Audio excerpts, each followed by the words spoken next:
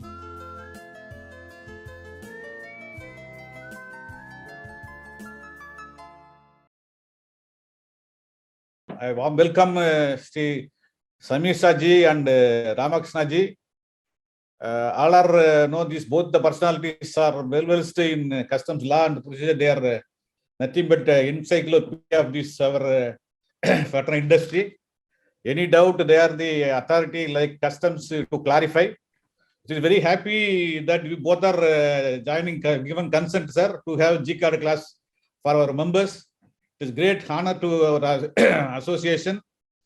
And I also I welcome once again I welcome both of you, and also welcome all the participants who are participating today.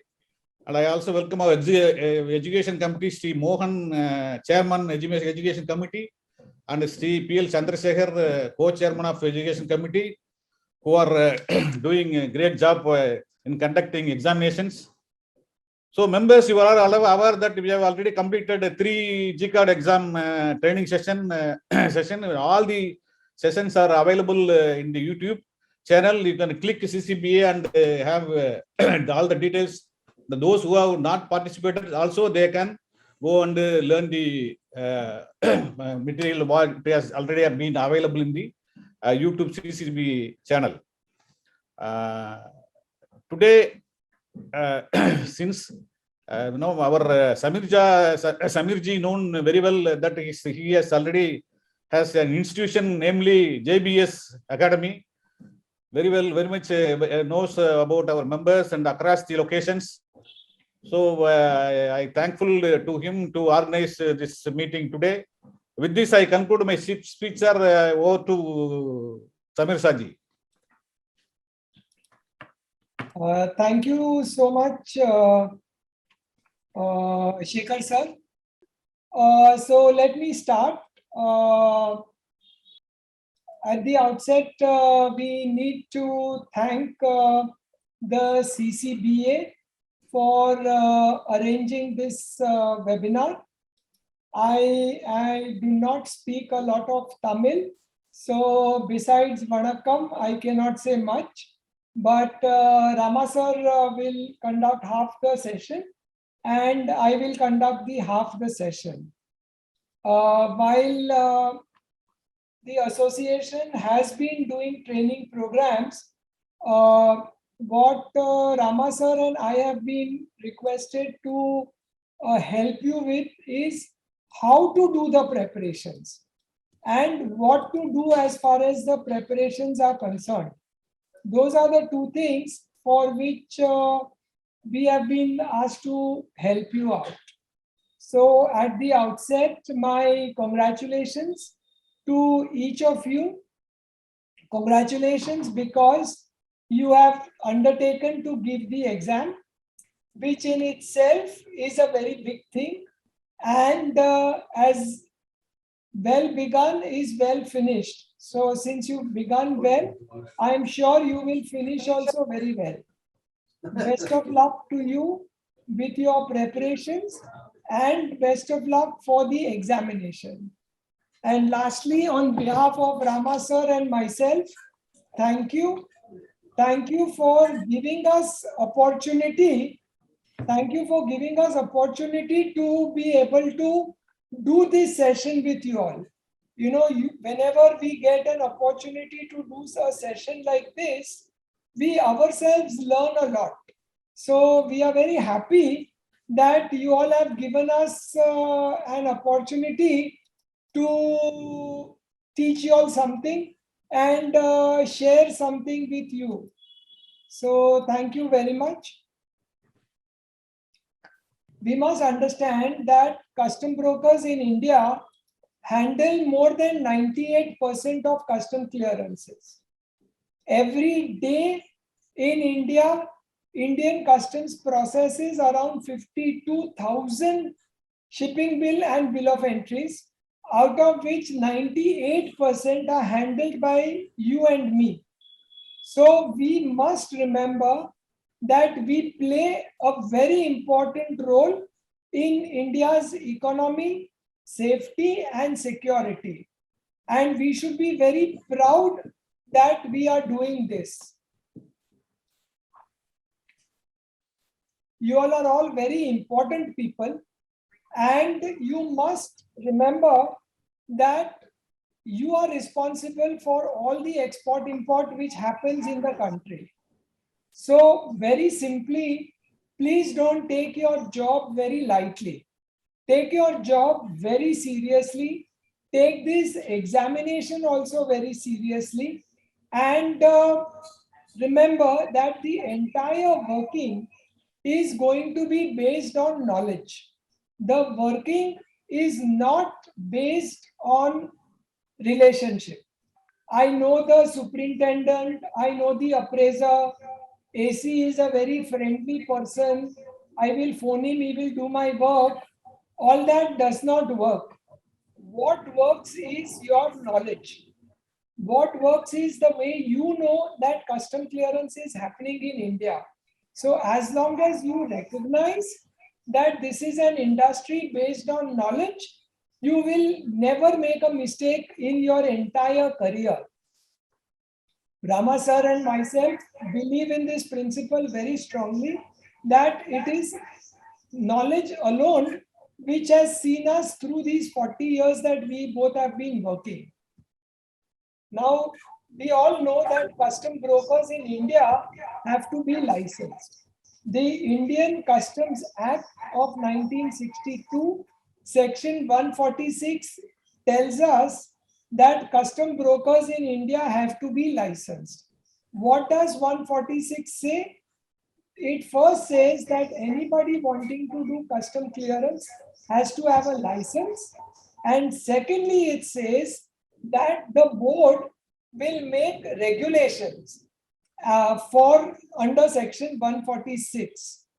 Then what will the regulations talk about? The regulations will talk about qualification of person. They will talk about examination. They will talk about restrictions and suspension and revocation. Besides other things, these are the most important things that they will talk about. So the regulations that have been made under section 146 of the Customs Act are the Custom Broker Licensing Regulations. And the latest regulations are the Custom Broker Licensing Regulations of 2018. And you all are sitting for an examination under these regulations. Now, these regulations by themselves are around 20 different regulations are there. But what is important for you is 3 regulations which are pertaining to your examination at this point in time. You have to know the entire regulations, but the important portion is these 3 items, that is examination, employment, and obligation. Now let us first go to obligations. What is obligation? Obligation is something which every custom broker has to do. It is compulsory, you have to do it. And if you do not follow the obligations, then your license can be cancelled, that is revoked. And if it is not revoked, there can be a fine, there can be penalty. So you must know the obligations of the custom broker very carefully. There are 17 obligations. You should know the 17 obligations. You do not need to know those obligations in the same order. You don't need to know the obligations with the same wordings, but you should know that there are 17 obligations. And what are these obligations talking about? The PowerPoint presentation will be shared with the association so that they can put it up on their website, and a recording of this session will also be given to the association. Plus, all of you who have sent us your email ID, we will send you this presentation tomorrow on the email ID that you gave us. So the main obligations would be that you need to take a letter of authority, that is authorization. You can work in the custom house only through an authorized employee. That is, your employee must have an H pass or a G card. The next important one would be advice. You have to advise your client on the act, the rules, the regulations, allied acts, and everything. Now, how will you advise your client? How will you advise your client if you are not knowledgeable? So, advice is very important. Second important portion is that you will do your work very sincerely, very diligently, very sincerely. Now, when you go to do your work very diligently and sincerely, knowledge again comes into the picture. You will not withhold any information. You will promptly pay the taxes which are received from the government, for the government dues from your client. You will not try to get any information from the government records. You will not attempt to influence the conduct of any officer. You will not refuse access to any information of your office. Whenever they ask you for any information, you will have to give that information. You cannot say that I will not give the information. You need to maintain records. I am noticing that everyone is writing their email ID in the chat box. You don't need to write it. You have already sent us your email ID. Okay, so don't write your email ID in the chat box. Then you are expected to work with a lot of speed and efficiency. Another important obligation is KYC. You have to do the KYC of every client for whom you are working. Then you need to inform of any change in your postal address. You need to maintain records for 5 years, and you need to cooperate with customs in all respects. So there are 17 obligations which are there on you under Regulation 10 of the CBLR 2018, and you must follow all of them correctly. Then comes Regulation 17. Regulation 17 is important because every action that a G card holder takes or an H card holder takes in customs can lead to cancellation of the license.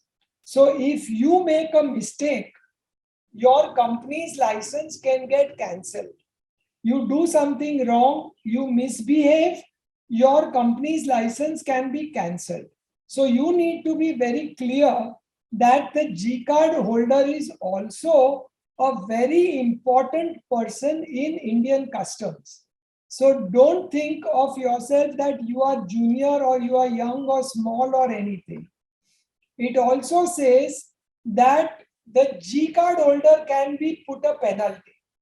So in case something goes wrong with your license and customs wants to take action against your license, they can impose a penalty on the G card holder also up to 10,000 rupees.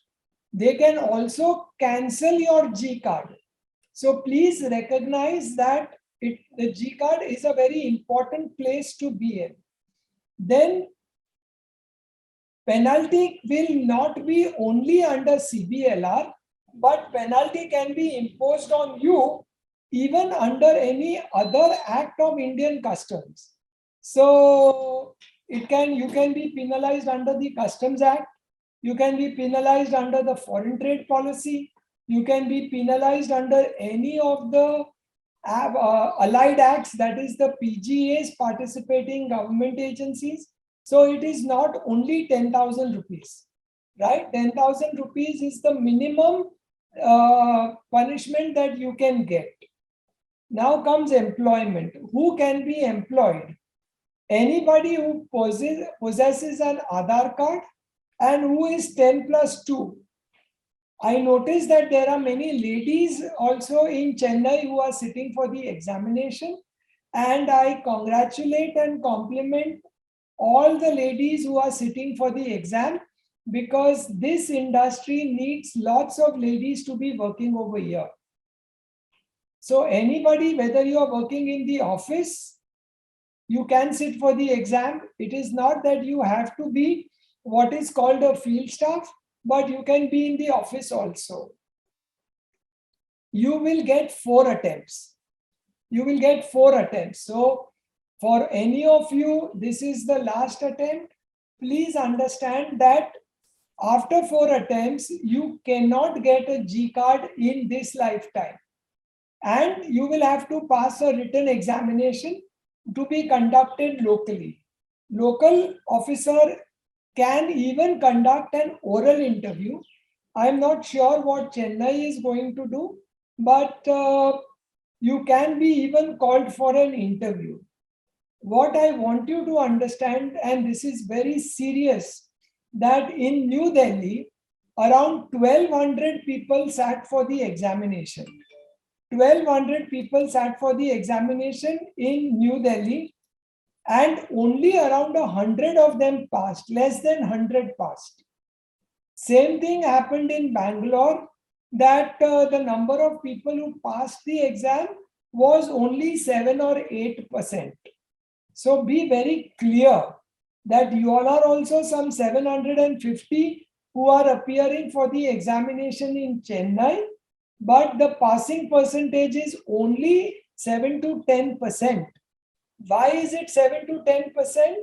Because you take this examination very lightly. Oh, I know this I understand, this I understand. But when you are going to sit down to write the examination, you will realize that, oh, I forgot this is what I had not read. So whenever you are doing your preparations for G card, you must do your preparations very much sincerely, diligently, and seriously. Just think that you are sitting for your SSC examination. You studied very hard to pass your SSC examination. You will have to do the same thing over here. Somebody had asked a question in the chat box that what is the validity of the G card? The validity of the G card is lifelong. So once you pass a G card, the G card remains with you. It is your G card and it will remain your G card for life. So please remember that it will be your G card for life. Then person should have a good knowledge of the Customs Act and clearance of goods and baggage. So you cannot say that I am not doing baggage, so I am not including you. And the person who will pass the examination will be given a photo identity called G card. So be very clear. Let us understand in India, how many people are there with whom we work, and on what syllabus can the customs ask you questions. We work with customs, which comes under Ministry of Finance. We are seeing BRC, AD code, etc. So we are working with Reserve Bank of India.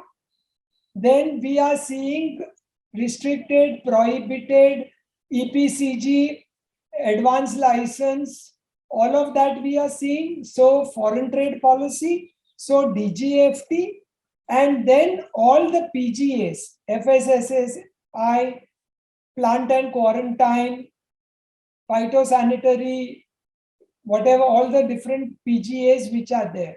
So in India, when you study for the custom examination, you should remember that there will be 4 sets of people on whom they can ask you questions. One is customs. So just don't think it is only bill of entry, shipping bill. It will be customs, it will be Reserve Bank of India, it will be DGFT and the various PGAs. What is customs? Very simple. Customs is only a barrier. And what you need to learn is how to cross the barrier. So it is just a door, it is a gate. It is like a railway crossing that it has to be opened. And the process of crossing that barrier, is called custom clearance. So what you are doing processes so that that barrier opens for the export and the import. What is the role of Indian Customs? Indian Customs has 8 functions. It does not have 1 or 2 functions, it has 8 functions. The first function is revenue collection, with which you are aware, collection of duty. Second function is enforcement. That is enforcing the law, forcing you to do the law. Then implementing trade agreements, Carotter, free trade agreements, preferential trade agreements, we are all doing it every day. Community protection, because that is why safety and security was used.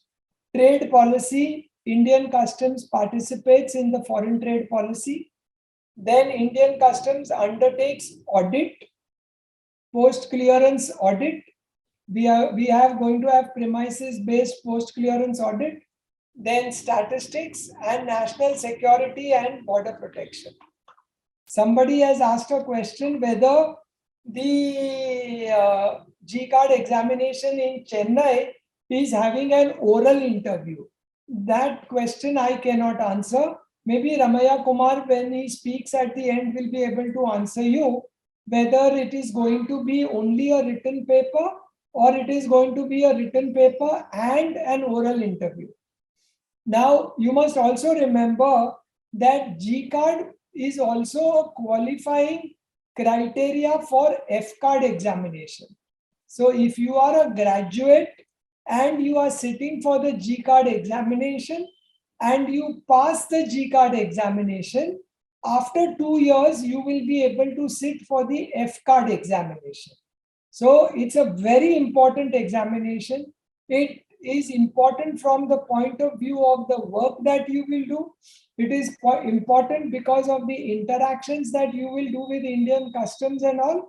And it's also important for your future that you may want to upgrade from G-card to F-card and have your own agency.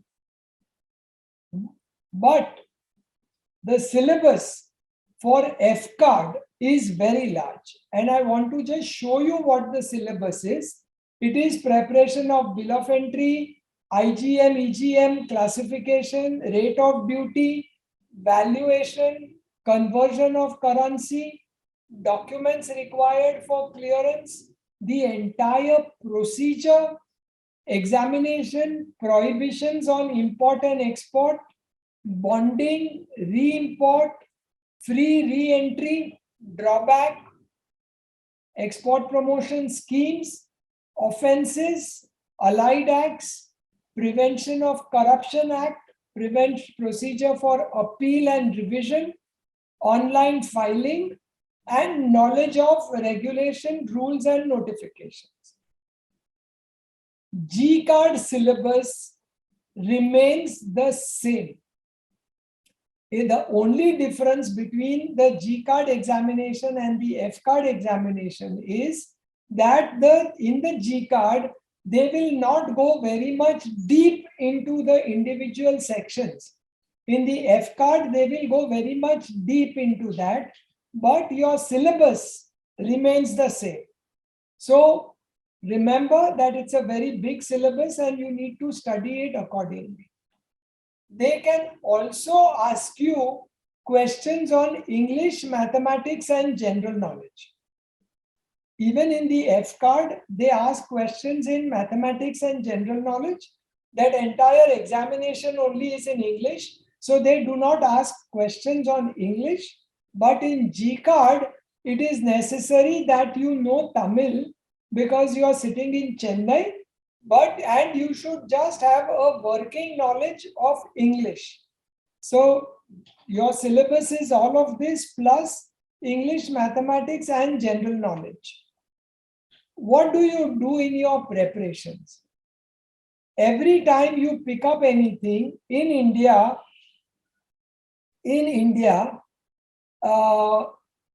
everything is written down. So whether you take the Customs Act, you take the Customs Tariff Act, you take the drawback schedule, you take the foreign trade policy, you take all of it, there is always an index. So read the index number of times. Read the index every day, because once you will read the index many times, then you will come to know how the whole thing has been designed by Indian Customs. And then you will be able to remember, okay, bonding only this section to this section, post this section to this section, IGM, EGM, this section to this section. You understand? That is how the index becomes very important for you. Second is definitions. Get into definitions always. Read the definitions and try to understand the definitions properly. Then, very important, time limits. When you can do the work. Like we all know that bill of entry has to be filed 1 day in advance. So that is called time limit. So in how much time everything can be done is the question. So time limits is something what you have to know. The other important thing that you need to know is who is the proper officer. For any particular work, is it assistant commissioner? Is it additional commissioner? Is it appraiser or superintendent? So you should always know the proper officer. And for you to remember index, definition, time limit, and proper officer, you will have to do it number of times, because only if you do it number of times that you will understand it very easily. Somebody has asked a question, if an H card holder can sit for F card examination. F card examination has a very different qualifying criteria. This is not the seminar where I am talking about F card, but G card holders, graduates with 2 years experience can sit for F card examination. So the first book that you will have to know is the Indian Customs Act of 1972.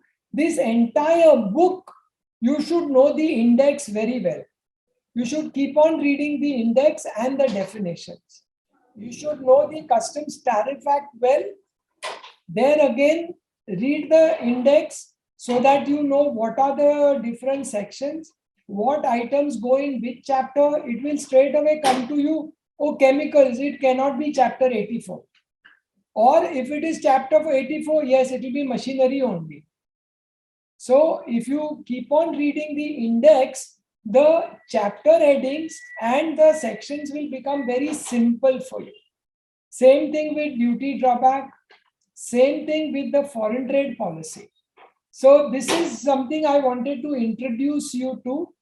I'll request Mr. Ramakrishan sir to take over from here and take it further.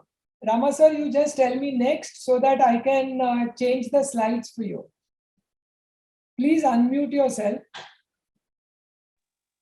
Thank you so much, Samir bhai, and many congratulations for the incumbent who are appearing for G card exam. And as Samir bhai said, that it is not a difficult exam, provided you study hard.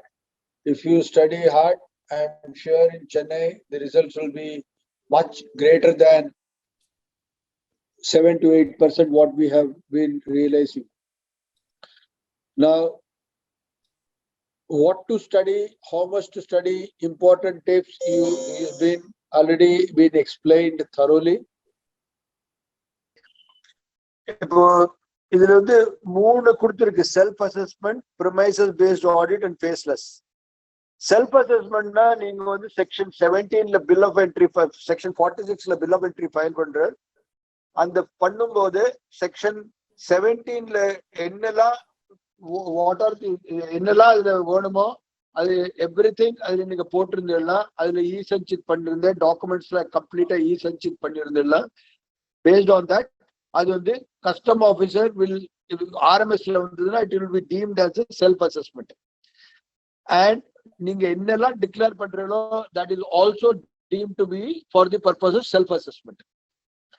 அதே போல premises based ஆடிட்னா நீங்க என்ன documents file பண்ணிருக்கோ அந்த documents ஆர்எம்எஸ்ல வந்தாலோ assessment பண்ணாலோ AEO clients AEO 1 2 3 types of clients யாரா இருந்தாலும் அவ கிட்ட தே கேன் அந்த இம்போர்ட்டர் கிட்ட வந்து custom officials can come and audit. அதுக்கு வந்து ப்ரிமைசஸ் பேஸ்ட் ஆடிட் சொல்றாங்க. அது ப்ரிமைசஸ் பேஸ்ட் ஆடிட்னா எந்த எக்ஸிம் ட்ரேட்ல இம்போர்ட்டர் இருக்காளோ அவ கிட்ட போய் அது ஆடிட் பண்றது. That is called the premise based audit.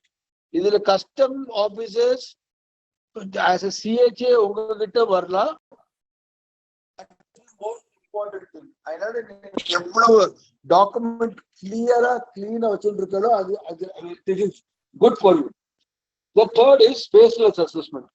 Faceless assessmentனா எந்த கஸ்டம் ஸ்டேஷன்ல நீங்க பேப்பர் டாக்குமெண்ட் ஃபைல் பண்றதோ அங்க அசஸ் ஆகாம இன்னொரு இடத்துல அசஸ் ஆச்சுன்னா that is called as a faceless assessment.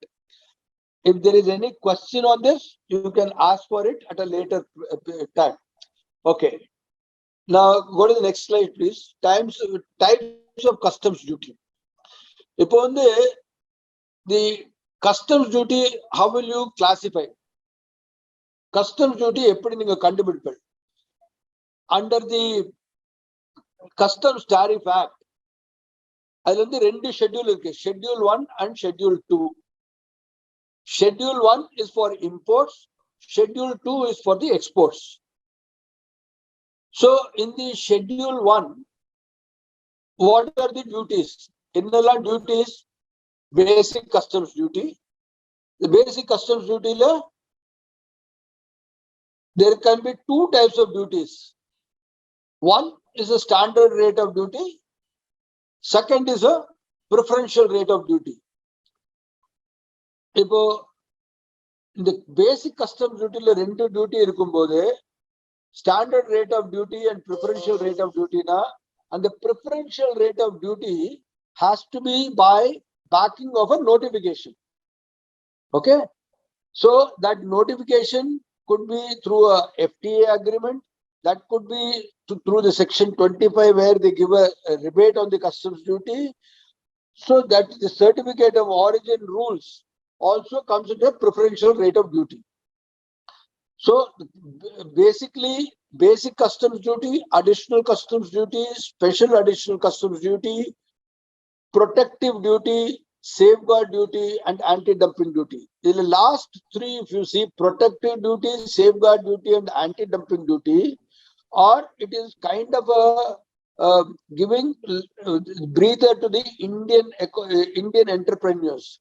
So it is always considered a kind of a I will not say a penalty, but a little additional duty which helps the Indian industry to grow. In the basic customs duty, additional customs duty, special additional customs duty,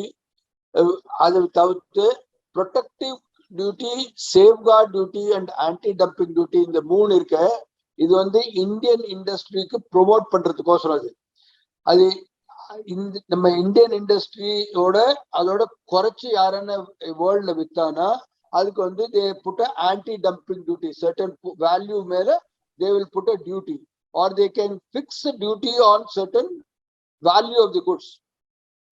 So அதே போல safeguard duty, அதே போல தான் protective duty is also similar to that, but it is protecting the Indian industry also. I think you should keep it in mind. Next, please. Okay. EDI தெரியாதவள இருக்க முடியாது. There is no one who will not know EDI. Electronic data interface, interchange. Electric data interface, electric data interchange, these are all synonyms.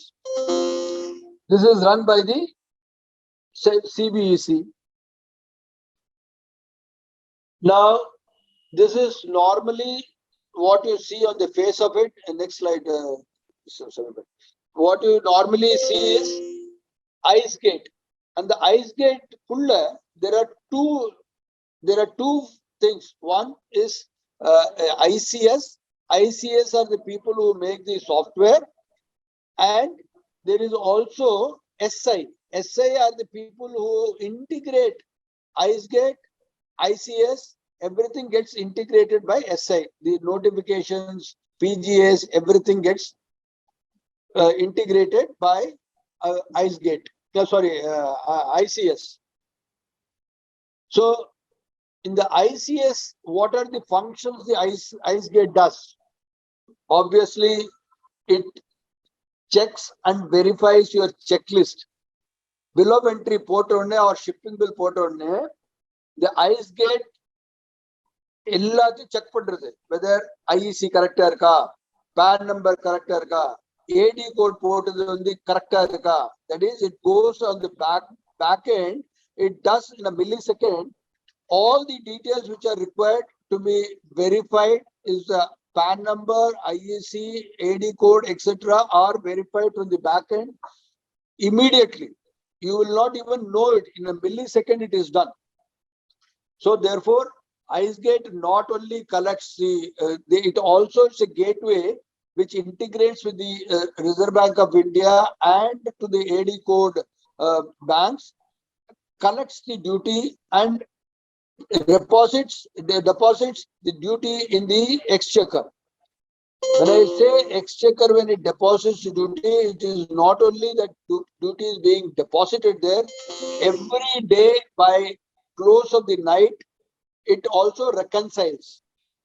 That is how sometimes you will find that your duty is paid, but it is not showing in the IceGate. Such errors are also taken into cognizance, and those errors are rectified by IceGate.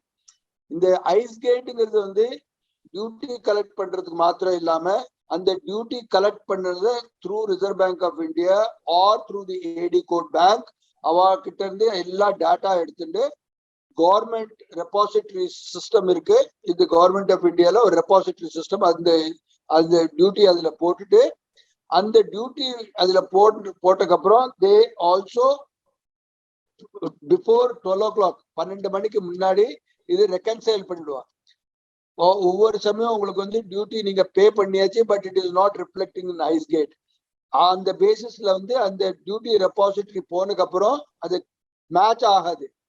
Match ஆகலைன்னா then only this kind of error comes. அந்த எரரை வந்து they rectify that error. Is one of the reason only. Not that every time duty வரலன்னா அந்த ரெபாசிட்டரியில போகக்கூடாது. This is one of the condition only. And ஐஸ்கேட்ல வந்து இப்போ பார்த்தீங்கன்னா தெர் இஸ் அந்த வெப்சைட்ல almost 72 lakhs of people are hitting that website, and there is a help desk, the document filed, drawback disbursed, everything which is Samir Bhai has explained. But however, IceGate is a pivotal role it plays for the purpose of custom brokers. IceGate is a important role which it plays. நம்ம எல்லா documentation anything ஐஜிஎம்ஆ இருக்கட்டும், இஜிஎம்ஆ இருக்கட்டும், டியூட்டியா இருக்கட்டும், drawback இருக்கட்டும், everything including the help desk, இமெயில்ல வந்து automatic response வருது, call services இருக்கு, எல்லாத்துக்கும் ICEGATE is very important. Next slide please. Okay, swift clearance. Swift clearance is single window interface for facilitating trade. And the all G card holders and H card holders must understand in the Swift single window. நீங்க என்ன chapter போட்டாலும் அந்த chapter ஹெட்டிங்ல இருந்து என்னென்னலாம் documents வேணும், என்னென்னலாம் attachments வேணும், அது எல்லாமே இந்த ஸ்விஃப்ட் கிளியரன்ஸ்ல அவ ஐஸ்கேட்ல போட்டிருக்கா. ஆனாலும் நீங்களே பார்க்கணும்னா இந்த ஐஸ்கேட்ல வந்து there is a duty calculator. அந்த டியூட்டி கால்குலேட்டர்ல போய் if you put the CTH number then if you put the commodity and the country of origin, everything comes, the entire thing comes there. What are the CCR requirement? Custom compliance requirement, CCR, custom compliance requirement. அதுல வந்து என்னெல்லாம் single windowல வேணுமோ அதுவும் கிடைக்கிறது. The single window interface for facilitating trade is a part of the Ministry of Finance,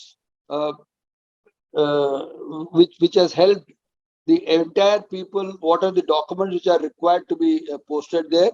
This you can also find out apart from your own experience in the PGS, etc. What the regulation requires. You can also verify and check from the duty calculator. Once you put the CTH number and the name and the country of origin, you will get and you click at the bottom of it, you will find there is a CCR, this custom compliance requirement, and with that you would know what are the documents which are required under SWIFT, which should be e-sanction. Otherwise, you get query from the officer. This is a very important aspect, and it has really made the custom broker's life easier also. Next slide. Okay, this is an integrated declaration under customs single window project. Integrated, what is integrated? Before the single window, before the ICE gate system came, you were giving the import declaration, you were giving the GAT declaration, and you were also sometimes giving the valuation also. So there were various declarations which were required to be given earlier. Now, no such declaration is required.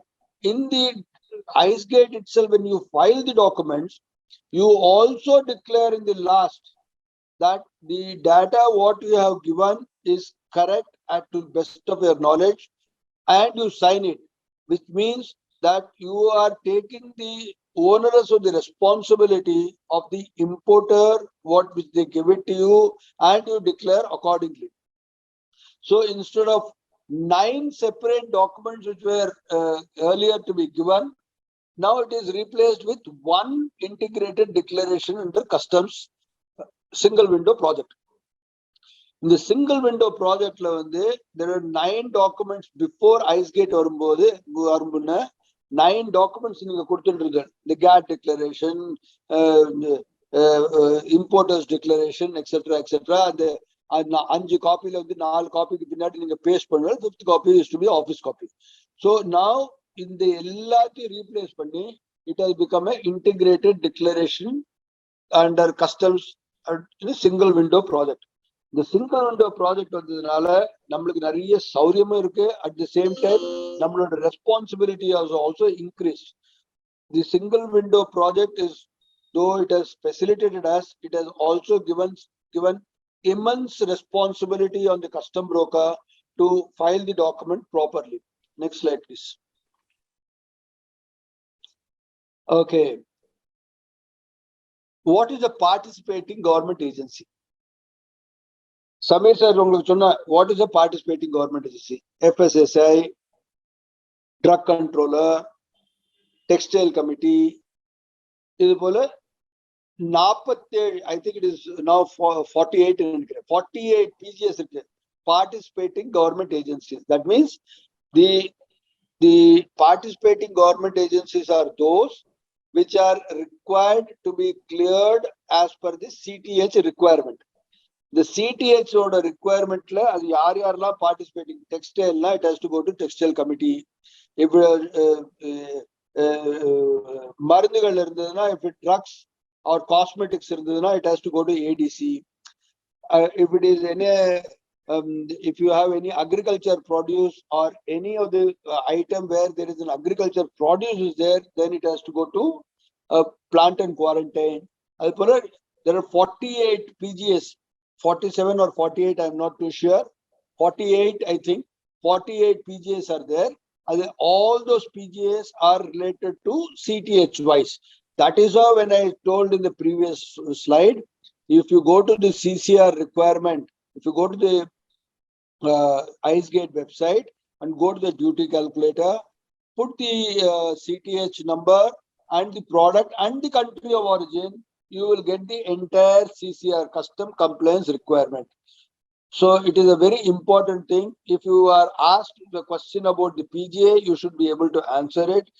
You should be, all the PGA's documents are listed in the IceGate for doing e-Sanchit. Every product, every PGA has been given a specific number. That number, of course, it is very difficult to remember all those numbers.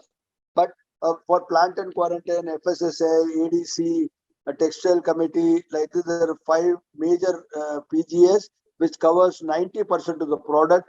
For that, at least remember those serial numbers if possible. Otherwise, but at least you should know what are the documents to be uploaded for this as per the PGA on the single window. So I think this should be clear for you. Next is a compliance information portal. What is compliance information portal? The compliance information portal starts right from the IGM level. In the IGM level, when it is filed under section 30, immediately you will know who is the importer, what is his PAN number, what is his, then it also gives, in the case of air shipments, it also gives the person who is going to handle that or who is going to give a delivery order, his registration number is also given. So the compliance information portal acquires each and every information that are required to be gathered even prior to arrival or prior to even filing the documents. So this is a very, very important thing. Why do you go and check the IGM? When you check the IGM, you see whether the importer which has been mentioned as per the airway bill or the bill of lading is same. The weight which has been given in the bill of lading or the airway bill is correct. Who are the consignee? What are the documents that are required? All those information which to be matched with the documents, which is bill of lading or airway bill. And you would have already got set of documents in first prior to even arrival of cargo. So you must compare it so that there is no mistake. If there is a mistake, it need to be corrected. The compliance information portal, the IGM வரதுக்கு முன்னாடில இருந்து all the details என்னெல்லாம் உங்ககிட்ட இருக்கோ அது வந்து that is goods வரதுக்கு முன்னாடி, not IGM. Goods வரதுக்கு முன்னாடில இருந்து IGM file பண்ண உடனே that அது வந்து கம்பேர் பண்ணி எல்லாத்தையும் கரெக்டா பாத்துக்கணும். இந்த கம்பேர் பண்ணும்போது அதுல வந்து யார் இம்போர்ட்டர், என்ன வெயிட் டிக்ளேர்ட், என்ன வால்யூம் டிக்ளேர்ட். வால்யூம் நம்மளுக்கு பில் ஆஃப் என்ட்ரில தேவை கிடையாது. ஆனா volume declared, if there is a difference, then it should raise a doubt in your mind. அது ஏன் அப்படி இருக்குன்னு. Then அது இன்ஃபர்மேஷன் போர்ட்டல்ல அது கிடைச்சதுன்னா then only you can file the documents.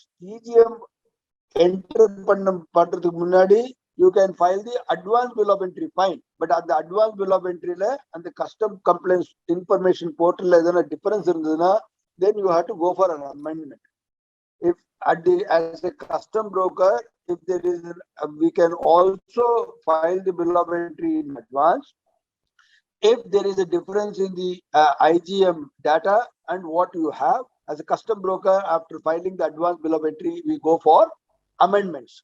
So therefore, though the government of India insists that we have to file the advance bill of entry, and more than 70 to 75% of the documents are filed in advance bill of entry, but you must also ensure that all the documents which are there in the compliance portal, compliance portal, in the information portal, whatever is available, that should match with the document that you have in hand. If there is any difference, then it is worth waiting for the cargo to come in, and that cargo, the details which are given there in the system would be more authentic than what you have in hand.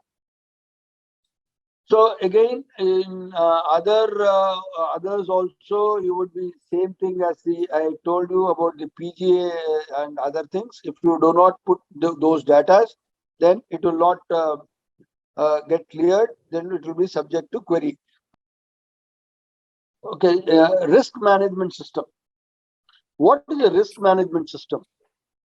There is a device which have been made by the RMD, Risk Management Division, with the various PGAs complying with the data management system, have been programmed in such a way that based on the risk assessment of the importer, based on the country of origin, based on the valuation, based on the compliance, whether of the AEO, AEO2, AEO3 people, or there can be also a systematically it finds out that lots of other documents which have been cleared with the same shipper, same consignee, with the valuation being correct, it has not been reassessed for a value, etc., etc.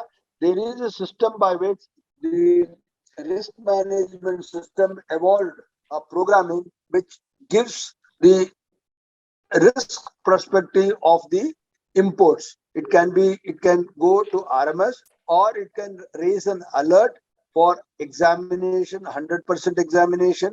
It can also raise alert for certain other parameters. For example, if it is a if there is a variation in the what do you call drugs and cosmetics, where or any food items where there is a minimum period which is required before landing into India. If it is short, also it gives an alert. So the risk management system,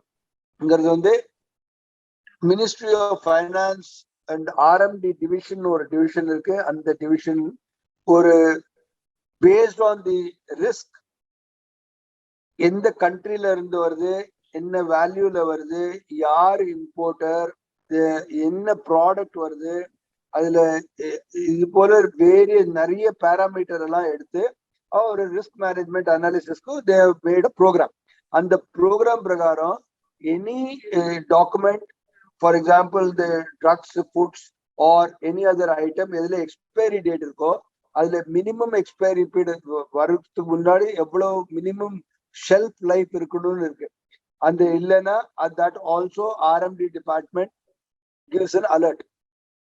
So the risk management வந்து if everything is correct, நீங்க previous bill of entry நீங்க import பண்ணதுல there is valuation query கிடையாது, ஒண்ணும் கிடையாதுன்னா, then it can also give you a RMS ல paper போய்டும். RMS ல போயிட்டு RMS ல also ரெண்டு, one whether the assessment and examination has not been prescribed is one type, one second type where the assessment is manual and examination is exempted. Third is assessment is through the system, examination is physical. So there are, in the risk management system, there are three categories of risk management they have defined. One is both assessment as well as the examination. If it is not prescribed, then it is a full RMS. Otherwise, if it is the import, the assessment is not required, but examination is a must. Third category is the assessment is a must and examination is exempted. Risk management, as per that, if there are three types of risk management has been analyzed, and this also goes the same method is for AEO tier 1, 2 and 3. Tier 1, 2 and 3, there are tier 2 and 3. There are a lot of trust based assessment is done. Still the RMD can always call for any kind of a assessment. Next slide please. In the movers application movers and warehousing and other operation in warehousing regulation 2019. In the movers application enna நம்ம வந்து bond பார்த்திருக்கோம், section 59 ல bond பார்த்திருக்கோம், section 49 ல வந்து we have storage னு பார்த்திருக்கோம். இந்த warehousing ங்கிறது வந்து எப்படின்னா section 65 ல any bonded warehouse, that is private bonded warehouse only. Public bonded warehouse, private bonded warehouse, rendu irukku. Adula வந்து public bonded warehouse in the warehousing movers operation கிடையாது.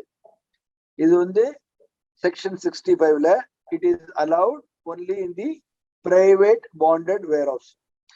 And the private bonded warehouse in the movers you can import the material. Import பண்ணும்போது, that is capital goods, raw materials, consumables, components, என்னத்தை வேணா நீங்க import பண்ணலாம். Import பண்ணும்போது உங்களுக்கு duty கொடுக்க வேண்டாம். அந்த வேர்ஹவுஸ்க்குள்ளேயே நீங்க வந்து மேனுஃபேக்சர் பண்ணணும். மேனுஃபேக்சர் பண்ணி நீங்க எக்ஸ்போர்ட் பண்ணிட்டீங்கன்னா there is no custom duty.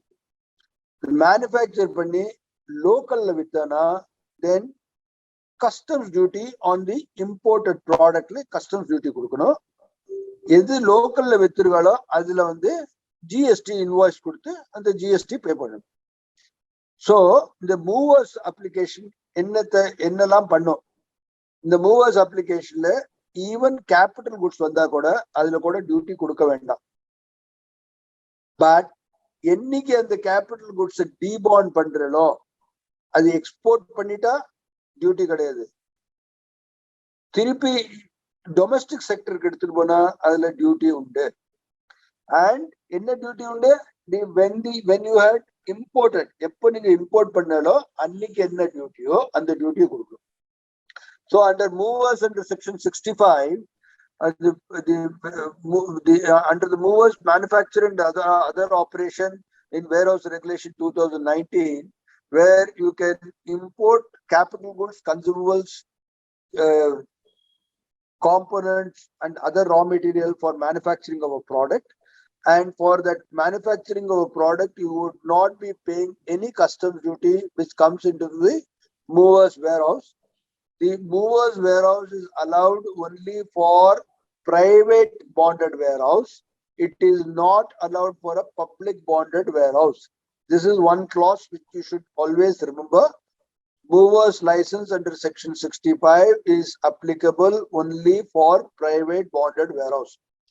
When you manufacture the goods and export the product, you are not subject to any kind of duties or drawback. But if you are manufacturing the product and selling it domestically, you would be paying the customs duty on a deferred manner, which means at the time of removing the goods, the finished product, then only you will be paying the customs duty on the imported raw material or finished on the imported raw material consumables components. And for what you have taken to the domestic area under DTA, you will be paying only the GST by issuing the GST invoice. I hope this is very clear. Under the movers section 65 the warehousing operation, private bonded warehousing operation பண்ணும்போது என்ன product manufacture பண்ணாலும் if export பண்ணினா duty கிடையாது. அது வந்து டொமஸ்டிக்ல வித்தா you will be paying duty. One more thing, and the raw material component consumables 3 months அப்புறம், that is after expiry of 90 days, 90 days அப்புறம் as it is நீங்க domestic tariff ஏரியால வித்தா there is no interest. 91st day onwards அது அப்படியே domestic ஏரியால வித்தா there will be interest like a normal bonded warehouse.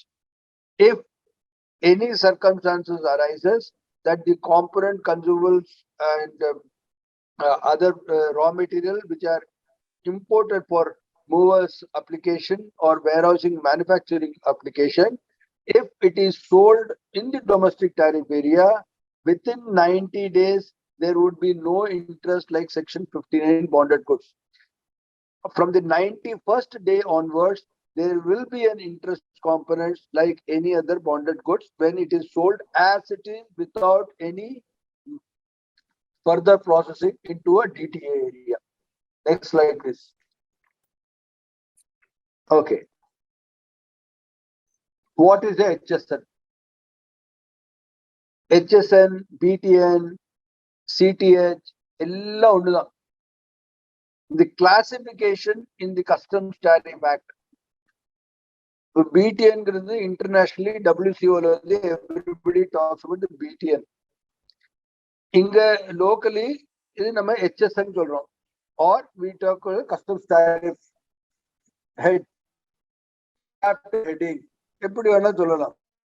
So, in the first 10 digits, and the first 2 digits denotes the chapter. Clear up. The second on the 2 headings, it talks about the heading.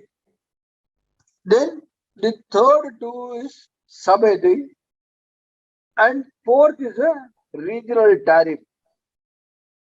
5th is a national tariff.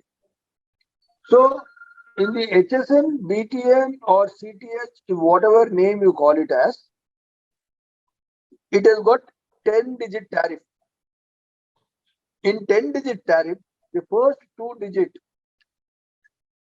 In 10-digit tariff, the first 2 digit denotes the chapter heading. And second 2 digit heading, 2 digit is a heading of that product. The third is a subheading. 4th is a regional tariff. Last 2 digit is a national tariff. But if you see in all our tariff books, there are only 8 headings, 8 classification. For example, what you see here, 7606 92 99. Okay, that is what it is. There is nothing like a national tariff in India, but overseas they use this last 2 digit also.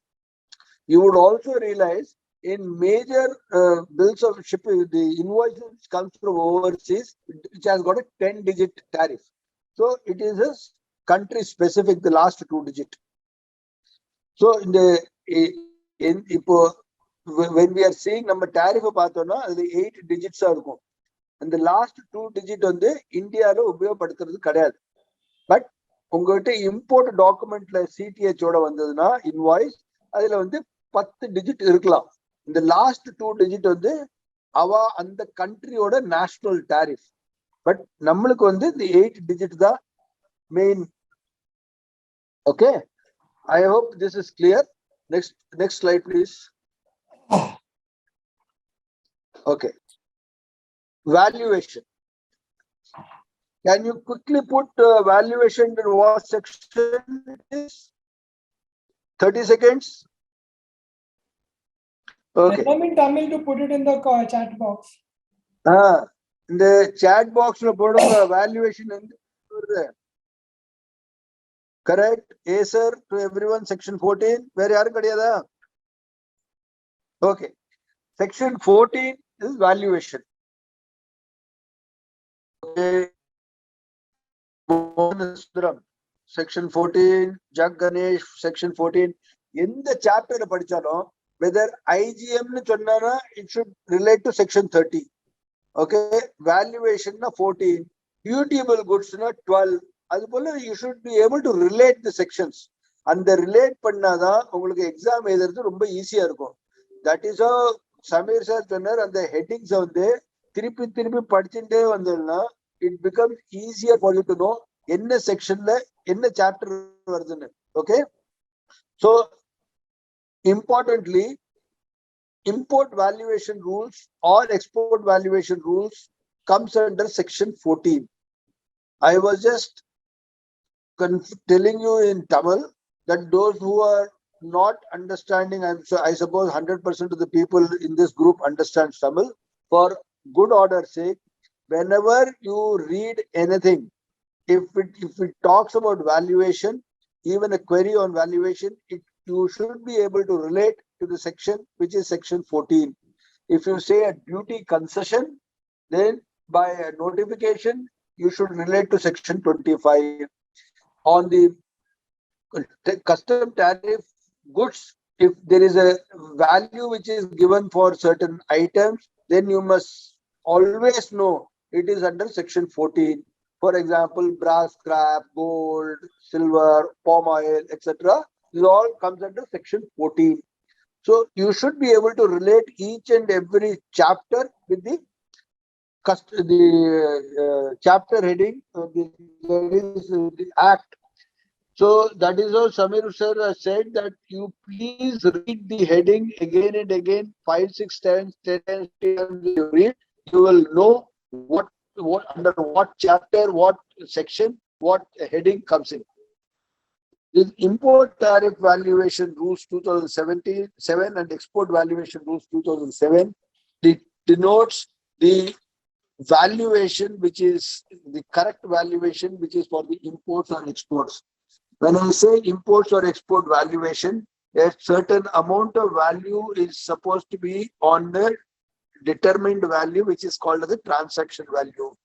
How a transaction value has to be correct and proper, it could be through a contract, it could be through a letter of credit, it could be through normal market condition. So under these circumstances, import valuation rules are governed. Similarly, the export valuation rules are also governed in the same process. Now, today, export valuation rules, why it is important is that the government of India gives you incentives in way of drawback by the IGST refunds, and also by giving you the road tap or ROSL. The import valuation rules imported to section 14, export to section 14. In the import valuation rule important, the valuation of the product ஒருத்தருக்கு கம்மியா இருந்துட்டு இன்னொருத்தருக்கு ஜாஸ்தியா இருக்க கூடாது. Everybody எல்லாருக்கும் ஒரே valuation ரூல்ஸா இருக்கணும். ஒரு ப்ராடக்ட் இம்போர்ட் பண்றதுக்கு அந்த வேல்யூ கரெக்டா இருக்கா, அந்த valuation declaration is are based on the transaction value சொல்றா. அந்த டிரான்சாக்ஷன் வேல்யூவை நீங்க தான் ஜஸ்டிஃபை பண்ணணும். ஆஸ் அ கஸ்டம் புரோக்கர் நீங்க இந்த வேல்யூ வந்து ஜஸ்டிஃபை பண்ணும்போது இம்போர்ட்டர் கிட்ட இருந்து டிக்ளரேஷன் வாங்கணும். அவங்களுக்கு லெட்டர் ஆஃப் கிரெடிட் இருந்ததுன்னா அதை பத்தி பேசலாம். ஆர் ஏதாவது கான்ட்ராக்ட் இருந்து இந்த கான்ட்ராக்ட் ரெஜிஸ்டர் பண்ணிருந்தா அது போல பண்ணலாம். இந்த அதே போல import valuation export valuation is also important. அது ஏன் முக்கியமான அந்த எக்ஸ்போர்ட் வேல்யூவேஷன்ல கவர்மெண்ட் ஆஃப் இந்தியா உங்களுக்கு வந்து இன்சென்டிவ் கொடுக்குறது. இன்சென்டிவ் எப்படி டிராபேக்ல கொடுக்குறா, ஐஜிஎஸ்டி ரிஃபண்ட் கொடுக்குறா, தென் உங்களுக்கு வந்து ROSL ஆர் ரோட் டேப் இதெல்லாம் கொடுக்குறா. முதல்ல MES இருந்து MES போய் ரோட் டேப் வந்துருது. ஸோ இந்த எக்ஸ்போர்ட் வேல்யூவேஷன் ஜாஸ்தியா இருந்ததுன்னா கவர்மெண்ட் எக்ஸ்சேக்கருக்கு it is a loss to them. நீங்க வந்து ஒரு ஆர்குமெண்ட் அதுவும் இருக்கு. ரோட் டேப் தட் இஸ் அந்த எக்ஸ்போர்ட் வேல்யூவேஷன்ல இன்சென்டிவ்ல டிராபேக்லாம் இப்ப எல்லாம் குறைஞ்சு போச்சு. அதுல வந்து அதோட டிராபேக் வேல்யூ ஃபிக்ஸ் பண்ணிருக்கா, அதெல்லாம் கணக்கு கிடையாது. எக்ஸ்போர்ட் வேல்யூவேஷன்னா it should be right and appropriate correctly. So இந்த எல்லா export valuation and import valuation DGCI எல்லாத்தையும் டேட்டா எல்லாம் கலெக்ட் பண்ணி இன்டர்நேஷனலி WCOல டிஸ்கஸ் பண்ணுவா. Then only there is a balance of trade சொல்றால எவ்வளவு இறக்குமதி ஆயிருக்கு, எவ்வளவு ஏற்றுமதி ஆயிருக்கு, அந்த எல்லா டேட்டா எடுக்கிறதுக்கு இந்த valuation is important. For the purpose of import and export valuation, it is also important that irrespective whether the value is whether the drawback is determined by the value cap or not, the valuation has to be correctly given, not only for the purpose of revenue, but at the same time, the valuation is also important, which is collated by DGCI, and DGCI gives the data to the Ministry of Finance, which are normally discussed at the bilateral trade agreements and also discussed in the WCO, which is very important. Next slide, please. This is what they have to read up on their own and they have to cover it. If you can just explain that much to them. Yes. The import procedure, export procedure, courier, exemption, remission, re-import, re-export. Re-import, what is the section? Can you put it in chat? Re-import in the section over there. Quick, 30 seconds. Correct. Abdul Samad. Mohan Sundaram, I think there are only 2 people. JLR TG, section 20. Very good. Very good. That is how it is. Okay. இது எல்லாமே நீங்க தான் படிக்கணும்.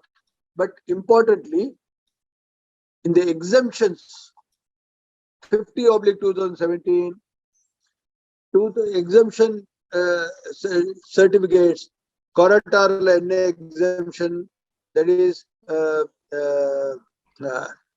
Asia Pacific exemption, 50/2017, general exemptions, அதோட chapter number பண்ணி வச்சுக்கோங்க. Which is sometime it is, if they ask for it, it will be very easy. Refund of custom duty in the section. What is the custom duty? Refund of custom duty under what section? When you file a refund under what section? Correct, section 27. Gajalakshmi, you are right, section 27. Jayalal TG, section 27. Good. Somebody has written section 26 also. It is 27. Okay. So the import procedure, export procedure, courier and export procedures, exemption, remission, re-import, re-export, demands on demand of duty and interest, refund of custom duty, all you have to read on your own.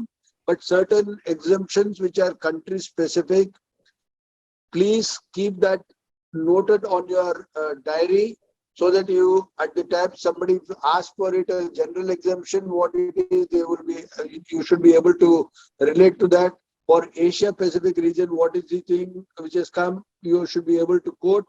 Can anybody give me the exemption for UAE, which has come recently? UAE notation. Anyway, you can see yourself, not a problem. So re-import, re-export and all those things, you have to be very careful in reading it, understanding it, and give that on to your paper. I hope this is only multiple question paper, so you have to think correctly. Okay, next slide, please. Okay, drawback, section 74 to 76. So section 74 to 76 drawback. See, section 74 allows drawback on export, re-export duty paid goods, which means when you are exported when you have exported the goods and when you have exported the goods and if it is re-imported. Sorry, it is the other way around. When it is, the goods are imported and you find anything wrong in the goods, and if you find there is a defect, or if there is, if that goods are not as per the requirement or as per the order given, or any other circumstances, you have to allow, the government of India allows this to be re-exported under section 74. So whatever the duty you have paid, of which you get 98%, and there is also certain parameters are given. If it is used for a longer period, if it is used for certain amount of period, how the depreciated value to be taken, that is given. Section 74 la நீங்க எந்த goods import பண்ணிருக்கீங்களோ அந்த goods import பண்ணிட்டு அந்த goods உங்களுக்கு வந்து உபயோகப்படல in terms of technicalities or any சரியா work பண்ணல, which means that the parameters நீங்க என்னெல்லாம் கொடுத்தாலும் ஆர்டர்ல it is not correct as per those parameters, or there is a technical fault அந்த மெஷின்ல இருந்தது, இல்ல production capacity ஒரு 100 metric tons per day order கொடுத்து அந்த ஆர்டர் வந்து is only 70 metric tons per day னா அது போல ஏதாவது ப்ராப்ளம் இருந்தது, ஒரு எக்ஸாம்பிள் சொல்றேன், இருந்ததுன்னா then you can re-export, நீங்க அது re-export பண்ண முடியும். section 74 செக்ஷன் 74 எக்ஸ்போர்ட் re-export போது உங்களுக்கு என்ன பெனிஃபிட் கிடைக்கும்? 98% of the customs duty, number one. அது யூஸே பண்ணல, அது பார்த்த உடனே மாடல் எல்லாம் தப்பா இருந்தது, அப்படியே எக்ஸ்போர்ட் பண்ணா 98% உங்களுக்கு கொடுப்போம். இல்ல அது யூஸ் பண்ணி பார்த்து அந்த யூஸ் பண்ணும்போது உங்களுக்கு டிஃபெக்ட்ஸ் தெரிஞ்சு அது உங்களுக்கு யூஸ்லெஸ்ஸா இருந்ததுன்னா அப்போ வந்து there is a schedule. அந்த ஷெட்யூல்ல எவ்வளவு யூசேஜ் ஆயிருக்கு அந்த யூசேஜ் பிரகாரம் அவ டெப்ரிஷியேட்டட் வேல்யூல உங்களுக்கு டிராபேக் கொடுப்போம். Okay, so 75 drawback on imported.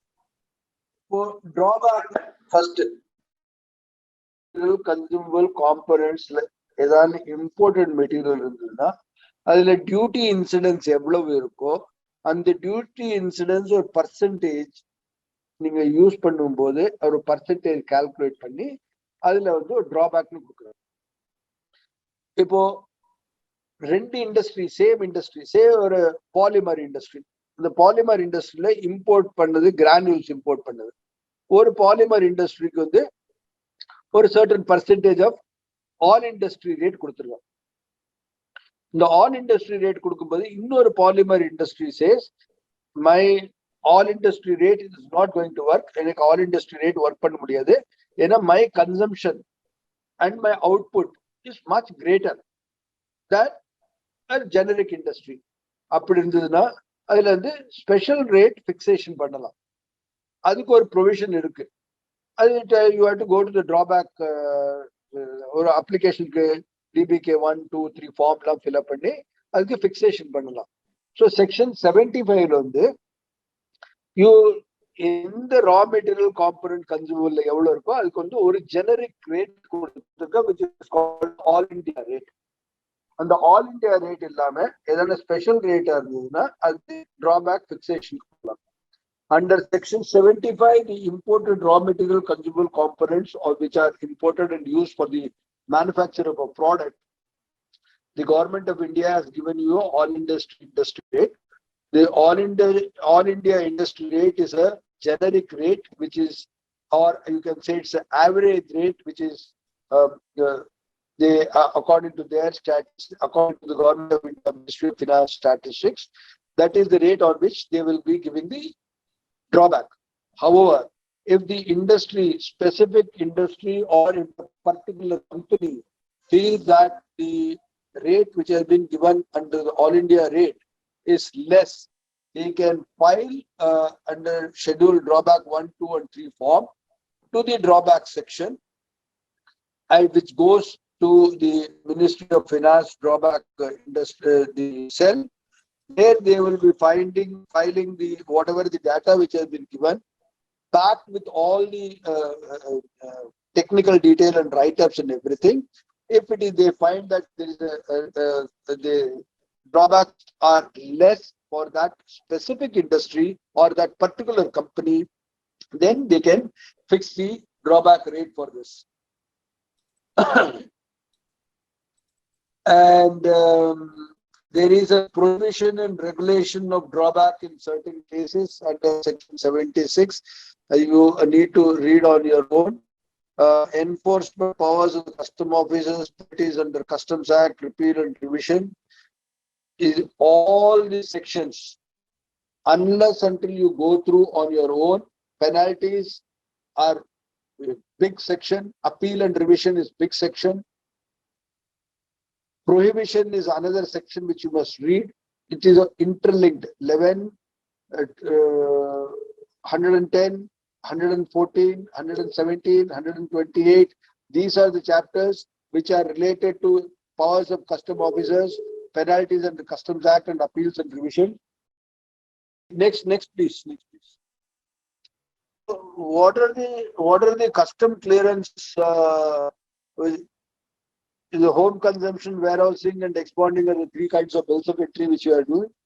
And you have been told about a duty-free SEZ, EOU, FTWZ, project import, second-hand, PGA, ship stores. I think, yes, this is a recap. Go to the next slide, please.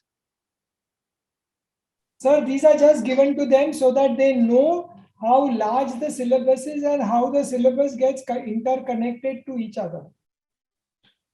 Okay, but you should also know under all these things, what are the sections which are involved?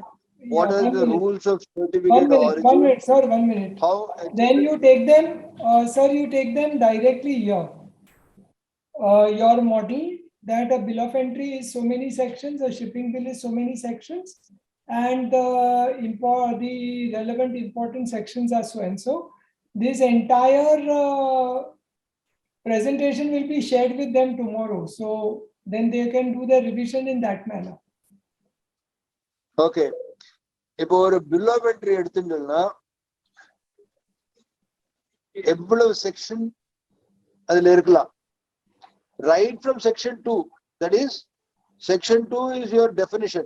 And the section 2 ல இருந்து section 2 ல இருந்து section previous to this. Yeah, correct. So section 2 ல இருந்து section 12, which is a dutiable goods, அதுல இருந்து section 13, section 19, section 20, 21, இந்த எல்லா சாப்டர்ஸ் இங்க கொடுத்திருக்காங்க, செக்ஷன் கொடுத்திருக்காங்க. இந்த எல்லா செக்ஷனும் you must know. ஒரு bill of entry எடுத்து you yourself do this exercise. ஒரு checklist எடுத்துக்கோங்க. ஒரு checklist எடுத்துட்டு you start putting the section. Okay. Section 46 ல bill of entry file பண்ணல. What is next? Is the proper, who has assigned the proper officer? Who assigns the proper officer? Go to section 4 and section 5. அது போல ஒவ்வொன்றா நீங்க பார்த்துட்டே வந்தீங்கன்னா you will find in bill of entry there are more than 58 or 59 sections which are governed. அது போல shipping bill எடுத்துட்டீங்கன்னா at least 10 to 12 shipping bills ல இருந்து at least 10 to 12 sections are covered. So it is a very easy way of remembering. For 12 dutiable goods, 14 valuation, 15 assessment of bill of entry, the date of determination or rate of duty, section 17 assessment, section 18 is provisional, section 19 is the if the more than different products under one rate which has been given under the invoice, where you take the maximum rate of duty under which you file the bill of entry. And section 30 it should go to IGM. Section 47 and 49 and 49, you should also compare what difference between 49 and 59, 30 and 47, 60, 50, 40, 49, 47 and 51. 47 is outer charge. 40, why section 48, 30 days kapra enna ho. All those sections, when you are doing it every day when you are doing it, keep noting down the sections. Once you note down the section, that will go like a film in your mind. So in a bill of entry, what are the sections involved? If you say section 149, what is a clerical amendment or arithmetical mistake you have done? Section 154, like that. Relate every amendment, every mistake, everything, or every valuation or determination or rate of duty. For difference between 15 and 16, section 15 only for imports, section 16 is for exports. Like that, you must learn it. Samir bhai, go to the next slide, please. This is the shipping bill, and then there is a complete important section listing also, right from the beginning. Yeah, I saw that. So these are the things which they have to learn how they have to do it. See, for example, section 7 and 8, section 7 gives you the place where the entirety of the place which are bonded is section 7. But section 8 talks about where exactly the commodities can be offloaded and examined. So it is all correlated, one after the other. Synchronization is a fantastic. You must do accordingly. Section 11, I told you about prohibition. Now, section. So section 27, we talked about the refund. So accordingly, you have to really read in a sequential manner. When you read in a sequential manner, I think there is a big understanding will be there on you, and you will certainly qualify. Please write those questions which you know for sure, then attempt the questions, though there is no negative marking, but still it is better that you attempt those questions which you know for sure, then you can take it further on that. Thank you so much. Thank you, sir. That was very kind of you. Okay, then can I hand it over back to Mr. Chandrasekhar or Mr. Ramaya Kumar? Yes, sir. Sir, somebody is asking IGCR rules, sir. Can you explain, sir? Rama, sir?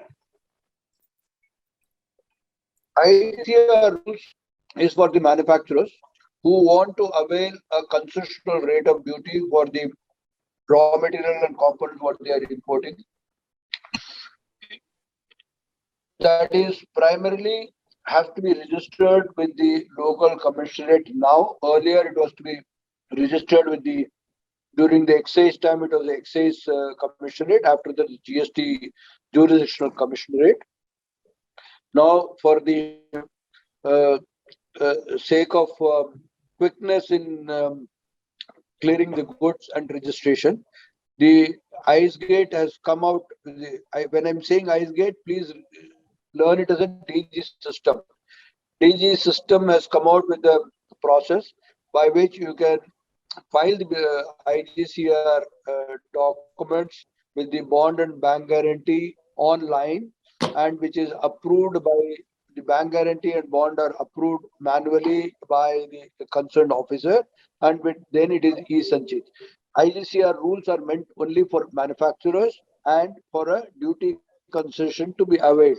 Suppose they don't want to avail a duty concession, they do not have to register for IGCR and they can get the bill of entry assessed on a merit. The IGCR component and consumables and concessional rate of duty manufacturers it is traders கிடையாது.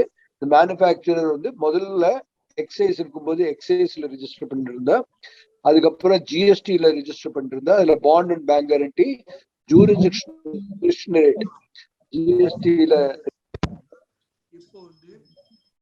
இப்போ டிஜி system ஒரு module கொண்டு வந்திருக்கா. அந்த மாடியூல்ல online எல்லாத்தையும் register பண்ணலாம்.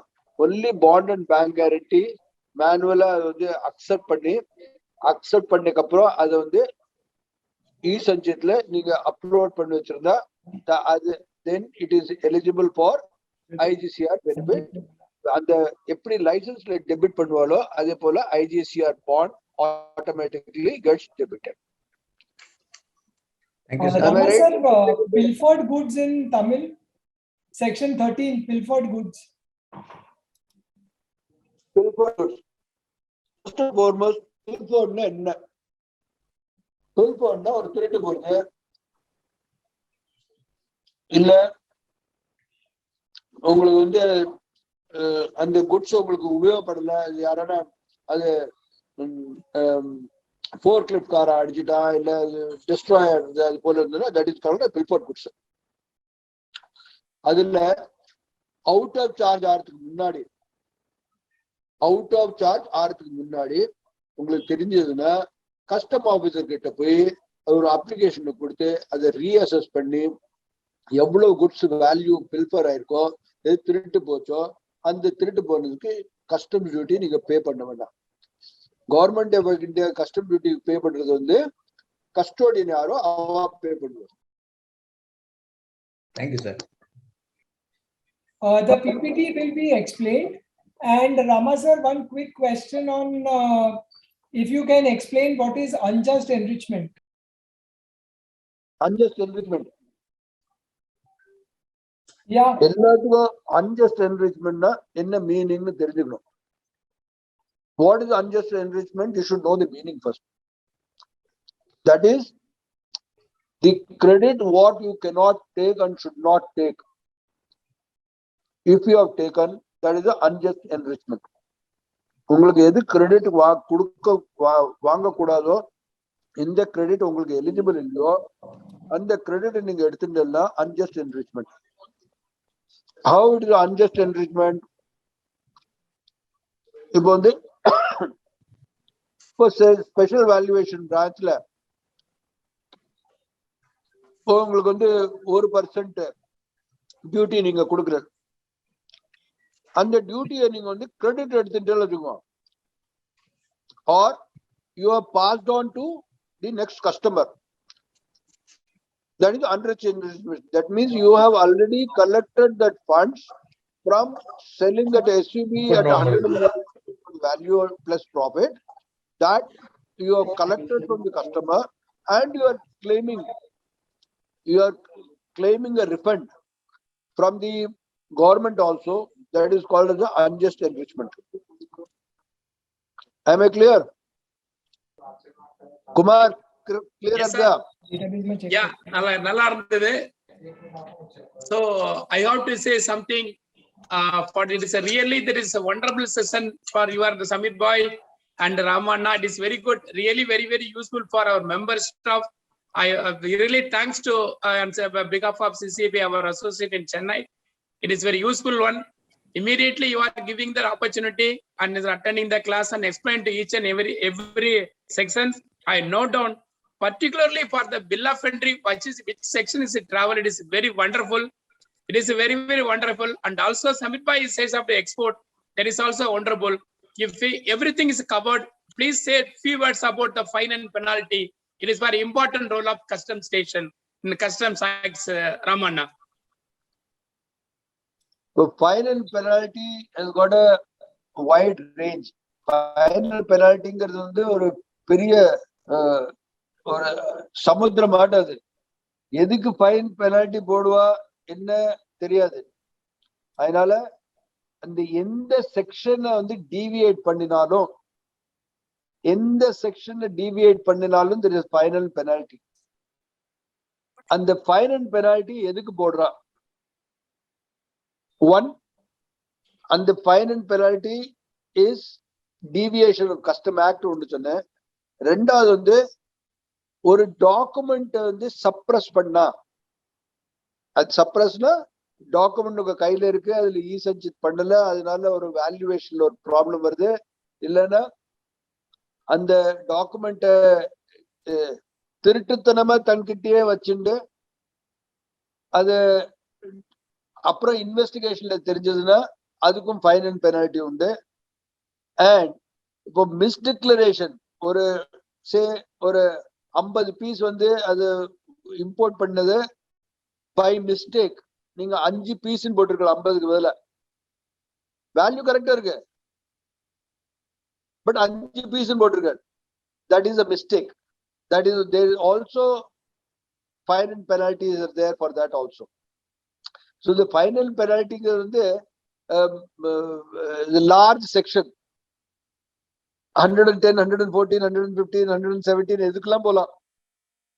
நிறைய செக்ஷன் இருக்கு ஃபைன் அண்ட் பெனால்டிக்கு.